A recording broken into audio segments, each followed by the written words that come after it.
What's up guys, ito naman po si Kuya Sir at tayo po ay magre-react dito sa isang video na kung saan ay isang may-ari ng isang negosyo ng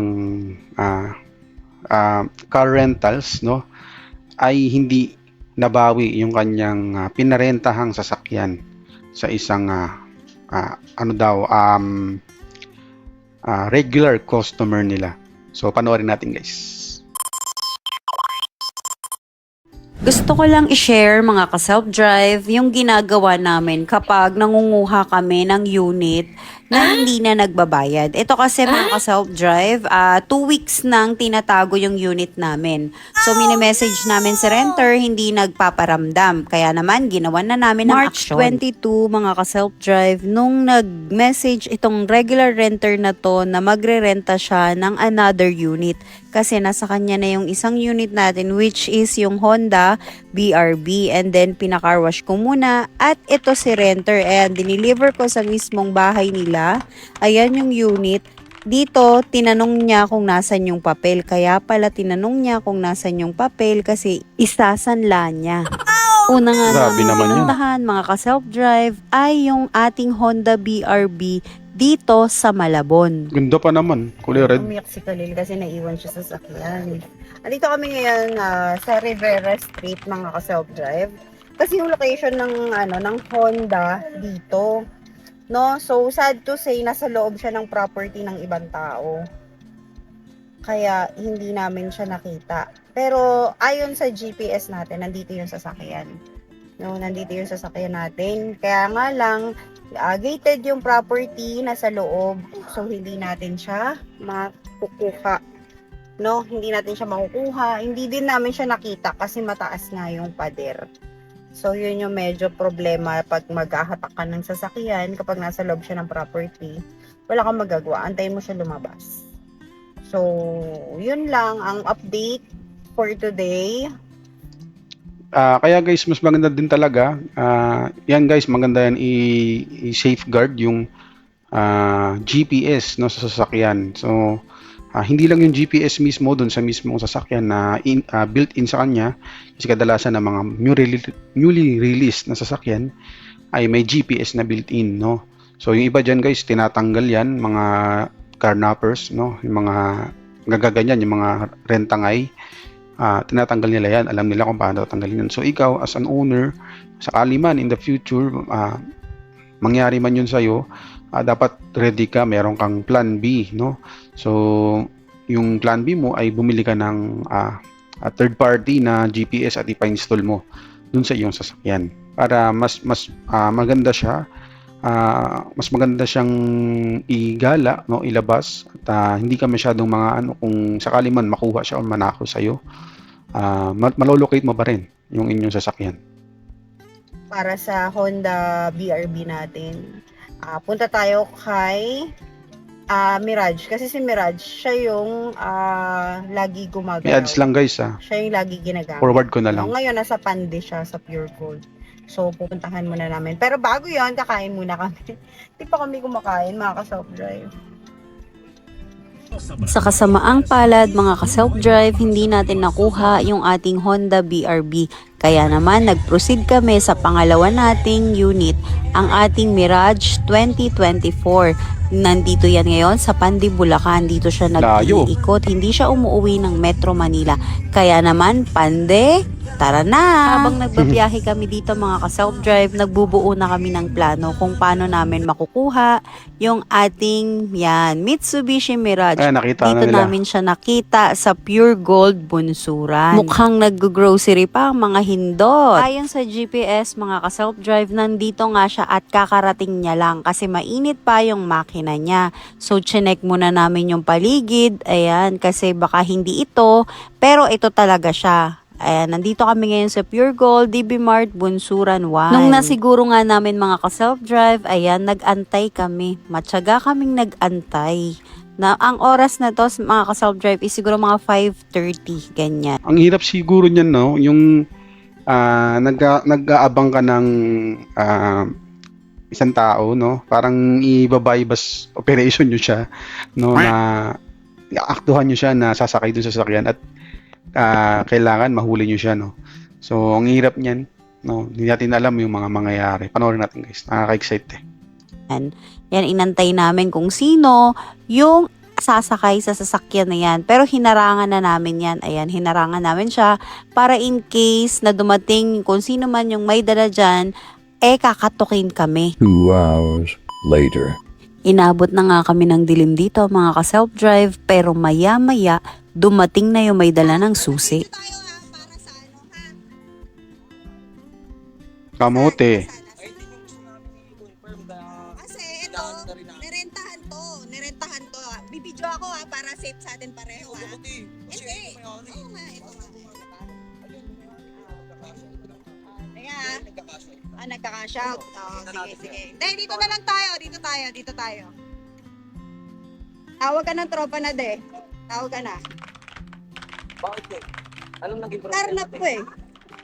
Karnap tong sasakyan na to. Papel yan. Oo nga, may papel yan. Sabi niya original yan. Kami may-ari nito eh. Sino yung may-ari? Ayun po. Ah, Pinagsanlaan po. pinagsanlaan. Pinagsanlaan po. Sige. Ah. Kailan sinanla? Ayun nga pa nung... Dapat di nyo biniblur yung mukha. Opo, yun. Yun nga po yung sinanla sa... Mga ganyan tao, nire-reveal yan. Kasi yun po sinanla yan. Dalawang sasakyan niya. Dalawang Isa sasakyan nandun yan. Sa Malabon. Na-survey namin. Ngayon, hindi namin napasok. Ay, boss. Magandang gabi. GG boss. Naku, bakit nagtatanggap kayo ng ganito? Ba't nagtatanggap kayo ng ganito? Hindi. Pakita mo lahat. Hindi. Walang problema kung sa kasino. Ang problema, ba't nagtatanggap kayo ng hindi sa kanya nakapangalan? Babae nakapangalan. Uy, babae nakapangalan to. Monica, di yun. Sige. Mag-video tayo. Hindi. Wala, hindi. Ano kayo eh?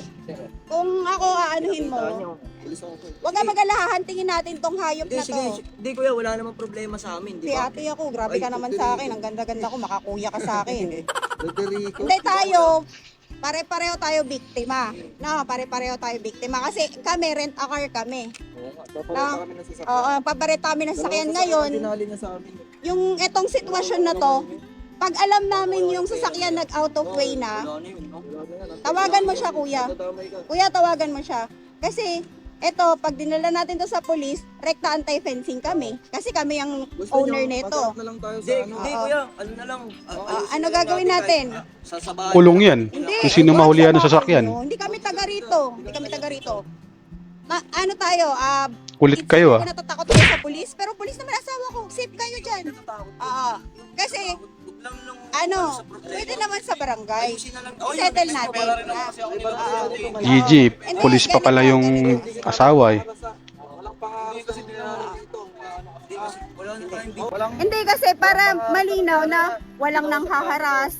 Maano tayo. Safe to para sa atin lahat. No?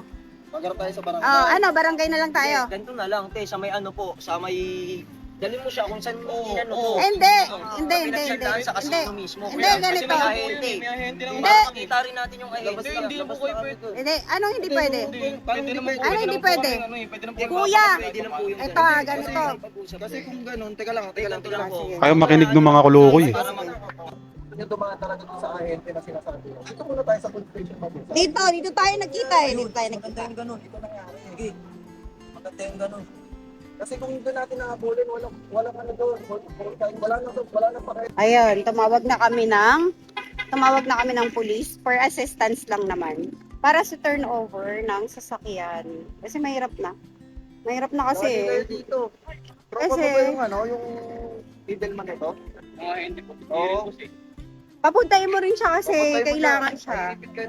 Si ate, Kasi nag-selfie pwede pa kami eh. magkaso sa inyo ng anti-fencing. Hindi Postura pa kasi eh. siya lumalabas. Yung ano na yon, yung isang sasakyan sa Malabon. Sorry. Hindi siya lumalabas. Pero aantayin din namin yung lumabas at ipapahuli din namin yung may dala nun. Kasi nga, kung makikipag-usap na maayos, walang problema. Wala tayong magiging problema. Oh, nabawi Pero naman kung yung sasakyan eh. resist anti-fencing, wala yung bail. On the spot, nakita namin sasakyan dito, anti-fencing. Ano yun, direct filing yun. Kaya wala tayong Ngayon, kami, wala namang nagpa-assist lang ako. Nagpa-assist lang ako para proper turnover lang naman, kuya. Wag mo anuhin, kuya, ha? Wag Para mo blatter, pa, no? Kasi ano naman, oo, biktima ka, biktima din kami. Alam mo, 2 weeks na to, magkano na rin lugi namin doon. 'Di ba? 2 weeks, dalawang sasakyan yung wala sa amin 2 weeks. 'Di ba? Kaya ano lang din kami, yung parang binabawi lang din namin kung ano yung amin. Unit dito sa DB Mart. Ayan, DB Marketing Mirage 2024. Ayan, medyo ano naman, okay naman siya. Ayan. Kaya nga lang, yun, hindi siya na-car wash. Okay lang, wala namang mga gas-gas, maingat naman yung may dala. Pakita pa yung ano, yung ID. Maingat magbenta. Agad-agad akong nagpa-assist dito Mahigat sa magsanla. pulis sa Pande kasi nga hindi kami taga rito. So pagdating sa police station, nag-usap-usap kami and bumagsak din kami sa barangay. Ayan, dito sa barangay, dito kami nagsettle ng proper turnover ng unit. So, yun guys, ang mangyayari dito ay kung kayo ay isang may-ari ng sasakyan or kayo ay may-ari ng isang rental car service, no? So, mag-ingat na lang kayo. Yun nga, guys, kabitan nyo ng dashcam or GPS yung inyong mga sasakyan at mag-ingat sa mga nakakausap nyo at hindi mo yan talaga kilala personally. So, rent lang yan. So, sa mga nag-rent naman, huwag nyo namang gawing kabuhayan yung pag-rent nyo sa sasakyan, sa sanla nyo sa iba. Namimirwisyo pa kayo. So, hindi yan magandang gawain, guys. At sa mga mapapagsanlaan naman, no? Double check nyo kung kayo nakapangalan sa sasakyan at alamin nyo yung background nung nagbebenta or nagsasanla. So, yun lang, guys. Maraming salamat at maraming salamat sa panonood. Sana ma-subscribe nyo po yung aking YouTube channel. Thank you. God bless.